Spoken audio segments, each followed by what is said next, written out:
Hello, ladies and gentlemen. Welcome to Impact. Ooh. I've been thinking about what am I going to call this Impact, because this is near the end towards Genesis. I thought the Aces and Eights, Will We See More, or something to put into the title. The best title for this, Impact, Love is in Bloom. I don't know what else to call it. Look, this was a very weird Impact. It wasn't the point that we didn't get what we needed for the storylines to continue into what's going on, or new ones, or something else. But we got like some weirdness here. We opened the show with Joe, Angle, and Sting basically saying that we did what we needed to do, and said, if we're going to start something, let's do it. And Angle calls out pretty much Anderson. We finally get to hear Anderson's side of it. Look, I agree with the Off the Rope show. Why didn't they use a Matt Morgan? He's more disenfranchised than Anderson was. Anderson was a good guy. Anderson got his ass kicked. They couldn't help him because they were waiting for him in the ring. There was no way they can just run down over to the back and save his ass. It would have been better with Matt Morgan than it would have been for Anderson. I'm honest about this. Even if they had kept a Crimson, that would have been also good too, because Crimson's also been disenfranchised, even though we know Crimson's not there right now. But seeing this with Anderson, seeing his ass partially got whipped by Angle, didn't really feel right to me until I saw the clubhouse meeting. And then Mike Knox, or Mikey as I'm going to say. He's Mikey. He'll do anything. I'm going to call him Mikey.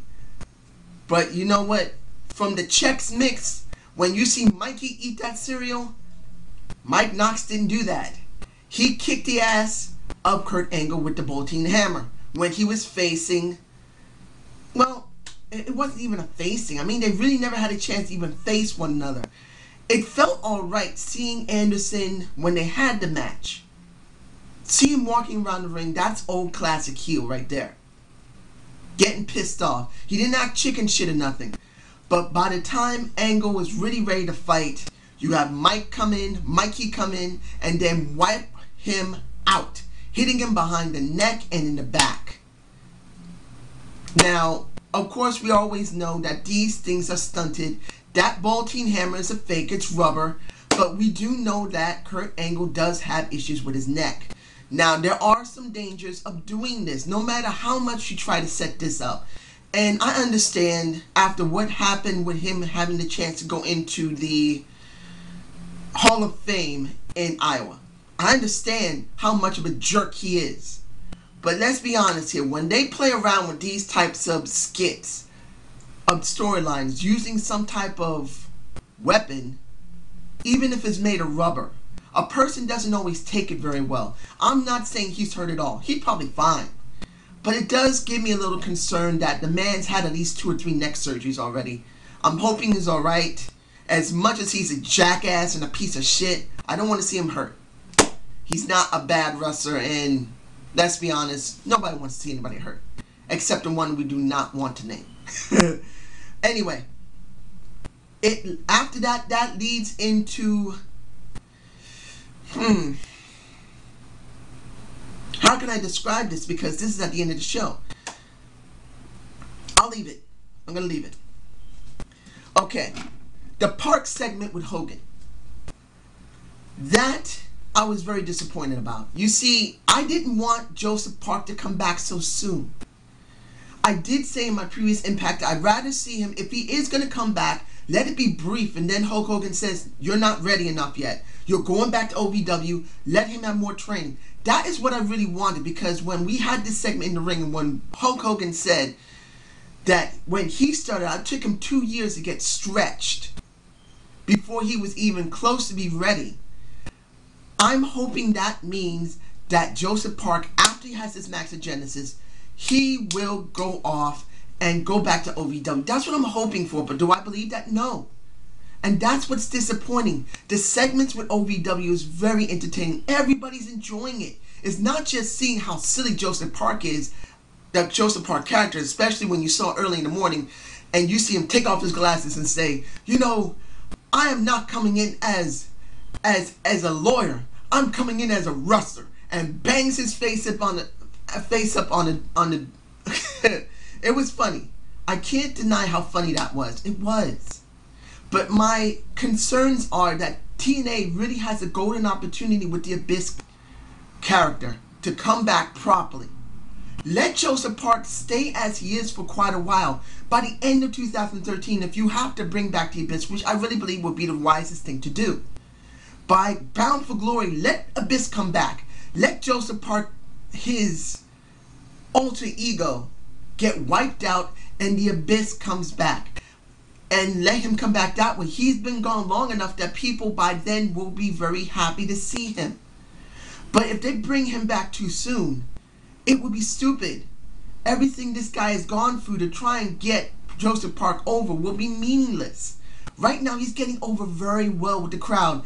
The cheers for him, and I wish to say the crowd made the show. This wasn't that much. If there was any canned heat, I'd be surprised. Because you can see in the background how much these people were cheering, booing, laughing, yelling. They were into this. Some people were saying during the Anderson-Kurt Angle match, Mr. Kennedy! And Kenneth Anderson was not fond of that. You could see that he was trying to, motherfucker, he's trying to fuck with me because I used to be in WWE. Fuck you, Anderson! On the top ring rope, screaming his fucking head off, saying, Anderson! At that very person that was screaming Kennedy. I understand that. He was a WWE guy. He's a TNA guy. You don't want to be heard as Anderson. I admit I missed the Anderson bit because I remember from that. It was a nice stick, at least for me at that time. It gives me a nostalgia type of feel, hearing someone scream Kennedy. But really, the guy doesn't deserve that little moniker anymore because he's using his actual name. That's not much we get. I mean, look, a lot of people who are in the wrestling business change their name.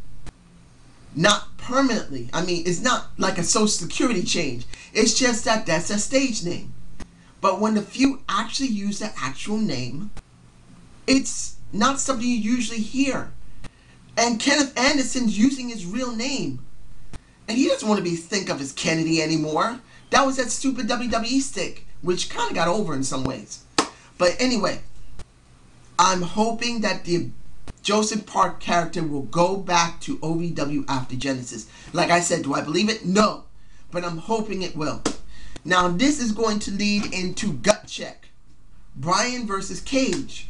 Now, both their basic promo pre-tapes were not too bad. The music was alright. The talking, I think they need a little more work on, at least for me. Anyone else would have thought they did a very good job. Cage didn't feel as good as Bryan did. Bryan had a better talking feel. Cage felt a little green, at least for me. The match itself was actually quite entertaining. I was not bored with it, and we already know that Bryan won. I was not upset about that. Now the question is, what are they going to do with Bryan when he goes to Gut Check? How will he act? Will we actually get a little bonus? My thought is just getting a bonus. Let Bryan go in front of the Gut Check judges and then let Cage come out and scream that I deserve a second shot. Let these two fight one another while this is going on. Arguing between one another, and then a fight breaks out. This will get both of them over. TNA did a great thing by letting both these Gut Check people face one another. For the simple fact is this, that having both these Gut Check guys at the same time can give you a feud with non-wrestlers of TNA. Think about it. They're not contracted, but they can have a contract for one day, and that could be for the next pay-per-view. Or no, it could be actually for Genesis. They could throw this in at the last minute, and I bet you people would not be too upset about it if they structure it properly. This is what I'm hoping, that Bryan will come to the ring, that Cage will come afterwards, argue with the gut check audience, argue with the gut check judges, fight with Bryan, and then they decide, wait a minute, no, it can't happen because it's already near the end. It'll probably be in the next pay-per-view. I'm so sorry. I got some stuff on my mind I'm thinking about. I don't know why I thought that. I'm sorry, folks. I'm sorry. But let's see this for what it is. I wouldn't mind seeing that. Now, we got a very interesting situation here. The first of the Love and Bloom segments. Seeing Robbie E and T did not fill me with much joy. The thing was, I was thinking is that how are they going to get Rob Terry over? They let him have that segment 2 weeks ago. I thought it was going to lead somewhere, but then after the next week I thought, oh, forget it, they ain't going to do anything. But once they showed Rob Terry again, I thought, are they trying to push him? When they said simply Tara and Jesse wants to face the jobber, the hamster, the Jersey Shore crying little bitch, that his show has gone off the air. I've never really seen the Jersey Shore. Sorry, ladies and gentlemen, I don't have no cable, so I never really saw it. Maybe I may try and catch a couple of episodes, seeing well, let's see what we got. We got one woman that's on there that people really love, that had tits that are this big. Snooki's titties are what made the show. That's what I understand. I'm probably wrong. You can tell me below. Was it Snooki who got that show over, or was it JWoww? If it was Snooki with those big titties, that's the reason why the show's gone under. Because now I hear that she's not really doing that much in the show, and now that or they want to have more money, or she wants more money, so they cancel the damn thing. But anyway, seeing Tessmacher there made me think, what the hell? There's no way Tessmacher's going to want to be with Robbie. And she was doing exactly what I thought. She didn't want Robbie E, she wanted Robbie T. This entire match was only meant to get Robbie T over. If anybody thought that this was meant for Genesis, you got it twisted. Robbie T was the only one they were focusing on in this entire match. The commentary, and I will come up with commentary later, but the commentary was only focused on him and how monstrous he was. In the end, Rob Terry got over on Jesse. Robbie E tries to raise both their arms. Rob Terry said no, and then the dancing started beginning, baby. We started seeing Tessmacher, and I'm going to bring something up on Tessmacher in a minute that I love very much. But Tessmacher and Robbie T doing their dance, he lifts her up over his head like just like Taz says, a dirty dancing type of thing, and gets a kiss, knocks her ass out, and he leaves the ring. This is the beginning of his push. If it's not, this is the most stupidest thing they could have done. But I believe this is Rob Terry's push. He's been in the same place for too long. So seeing this was good. Another thing that made me happy was the P-Punch. Now, if you don't know what I mean, when Tara got into the ring with Miss Tessmacher, when my brothers and sisters, when you see Miss Tessmacher throw Tara in the end of the ring into the turnbuckle, and then climbs up on the ring ropes, and then starts pumping her hips into Tara's face, the P-Punch was born. And we must all love the P-Punch. Maybe I might actually use that as the title, but honestly, the other one will probably work better. The P-Punch was born by Miss Tessmacher.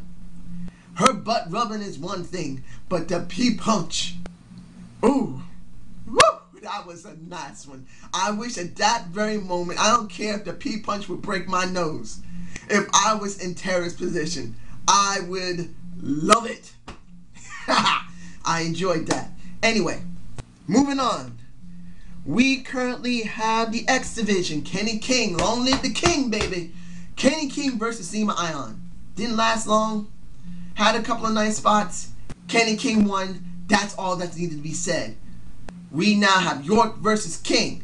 That's all that matters. That's all that means anything. Then whoever faces Those two and wins will go to Rob the later of that Genesis. I will have hopefully a predictions about which one of these great athletes will face Rob Van Dam. I'm sick of Rob. I used to like Rob Van Dam. I used to like him, but he's never turned heel. He's no Ricky the Dragon Steamboat. Ricky deserved to stay face. He doesn't. I'm sick of seeing him like that. Anyway, okay, let's get this done. Seeing Austin Aries and Robert Roode before their match arguing and bickering was damn funny. I enjoyed it. They were like Abbott and Costello almost to the point. They were not Abbott and Costello, but they were kind of Abbott and Costello-esque. If no one doesn't know what Abbott and Costello is, look on YouTube for Abbott and Costello. Funniest guys that existed next to, oh no. No, I'm not going to mention those two because I'll start laughing. Oh, Laurel and Hardy. Okay, had to do it. Those are the second funniest people that exist next to Laurel and Hardy. Laurel and Hardy were the first. They were so damn funny, but Abbott and Costello took it to another point. Honestly, I think Abbott and Costello were much better than Laurel and Hardy, but not by much. Anyway, these two were funny together, talking about, I'm going to wear my cape. No, I'm going to wear my shirt. All right, then you wear your shirt, I'm going to wear my cape. They have good chemistry when it comes to attitude like that. I don't expect them to become a tag team. No, I don't. But the match between them, James Storm and Hardy, I can say this. The match was not bad. It was okay. The way it ended in the end makes good sense, even though not many people are really fond of it, I'm sure of. Seeing Daniels and Kazarian, I would have just liked to see Kazarian out of this and just let it focus on Daniels. I said in my last Impact review that Daniels and Storm may have a feud. I was hoping for that, and now we know that there's going to be a match between those two. And we basically have a disqualification which puts no one over, just blank. And the thing I loved the most, I truly loved the most, was the fighting between Roode and Austin Aries over the original belt. This makes you think, are they going back to the original belt? Because not many people like the 2011 belt. I never liked it. It was stupid. But does it mean they're going to do that? I don't know. But seeing them both raise the belt together was a wise move. No way of telling who of those two are going to win. They're both very good wrestlers. They're both very good evil heel characters. Now at that moment, throughout their career in the last year or so, no. But at that moment, raising it together, at that moment, I felt they were very good, dangerous heels that could get over. Now, let's see here. Let's see, am I forgetting anything? The last thing I can say for the segment between Roode and Austin Aries when they had their backstage, seeing Austin Aries pre-tape wasn't bad. Seeing Jeff Hardy's wasn't bad. It makes you think they're still the ones who have the feud. So that's alright with that. So now the final part, Sting versus Mike Knox. They don't call him Mike Knox. They don't call him Mike. I'm calling him Mikey because he'll do anything. And he did. The match wasn't that great. It wasn't. It wasn't a very great match. Because in the end, you having Sting win and then hitting Mike in the hand with the Bolton hammer really didn't feel right. It didn't.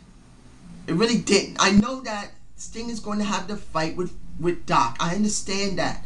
But it could have been something else. It didn't really make Mike look good. It didn't.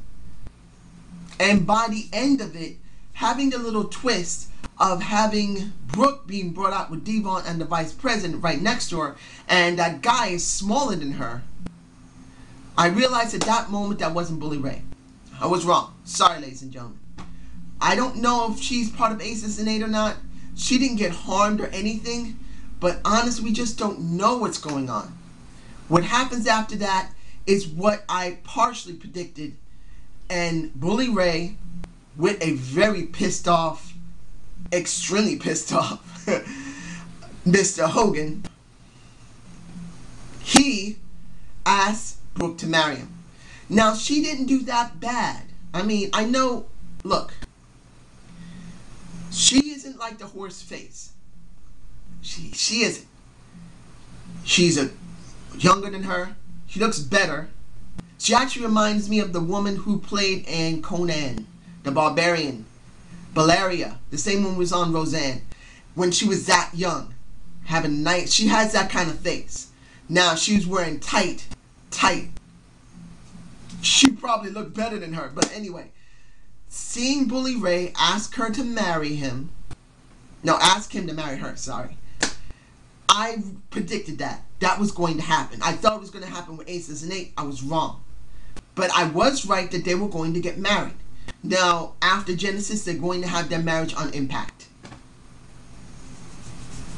Okay, this isn't something that hasn't been done before. We already seen it with ODB. We already seen this. Clearly, we've seen it. We saw it with the one that won't be named in Horseface. We saw that. This is no different. But this is in a sense different because now this is Hulk Hogan's daughter and it's going to be Bully Ray. It could have some type of twist to it. We just don't know yet. I'm hoping it's not going to be bad. But the thing is that not knowing where Brooke stands, that's the question. Probably she's not part of Aces and Eights. So if she's not, this is going to be just like a cookie cutter type of marriage. That is just going to last for a little while. Then something's going to happen. We're not going to see it anymore. So how do I rate this show? Oh, I almost forgot. Hulk Hogan walks out mad as a motherfucker. And if I was in his condition, someone I hate the hell out of, I would do it too. But how would I rate this show? What made this show was not the two segments of lovey-dovey. It wasn't. That was not the thing that made the show for me. It was the crowd. Like I said earlier, I don't believe they pumped in much canned heat at all. You could see in the background that a huge chunk of the audience was cheering. A huge chunk of the audience was going, yeah! You could see it. I'm not saying that TNA is doing incredibly well. No. The last couple of Impacts, they have not done well at all. But at least in this Impact, they got a very vibrant type of crowd that was just so vibrant, it made the show for me. And things were added to go into Genesis. We already know that pretty much Austin Aries, how can I say this? The triple threat match we know of. The tag team match. Oh, forgot the tag team match. Pretty much we already know they got squashed. The Morgan and the Organ got squashed. So we know that the tag teams is going to be done. We know the X Division is going to be done. There's going to be 2 matches. I believe they're going to do the Knockouts Championship that Genesis. They're going to do the... I don't think so, but if they do, I'll be surprised. That'll be a lot of matches in one pay-per-view for them. Because if they do the gauntlet match for the Knockouts and they do basically the championship, it will be 4, count them, 4 matches that are from 2 of the same. 2 X Division matches and 2 Knockouts matches. It would be surprising if they did it. And I'll actually be quite happy about it. But still, knowing that we have these matches, knowing that Aces and Eight's going to be done, Park's going to have his match, it's a solid B. I know maybe you'll say, come on, it can't be a B. Yes, it has to be a B because they did add things in that's necessary. Parks was needed to be put in, even though I believe it is way too soon. You're going to have Sting have his match. I'm sure you're going to have a match between someone else in Aces and Eights along with the Sting match. Don't know, but we're going to get it. We got the triple threat. We already got the X Division finals and championship match. We're going to have the gauntlet match with maybe the championship on the line. That wouldn't be so bad. So it's a B. Doesn't mean it was great, but it did what it was necessarily needed to do. So I hope you enjoyed the Zane's view of Impact, January 10th. Sorry, I'm kind of sick, so it's kind of hard for me to talk. Ugh. When you catch the flu or something, some kind of cold, it always screws with you. But anyway, I hope you enjoyed this Impact of January 10th. Please subscribe to Zane's View. Give me a comment how you feel about things. And look at my, if you haven't seen it, who the debate of the week is about this time. You have The Undertaker versus The Rock. Take a look at that one and see if I have a good idea of who The Rock should face and if he wins at WrestleMania 29 over at the Royal Rumble. You know what I mean. Take a look at it. See if it makes some sense. Have a good day.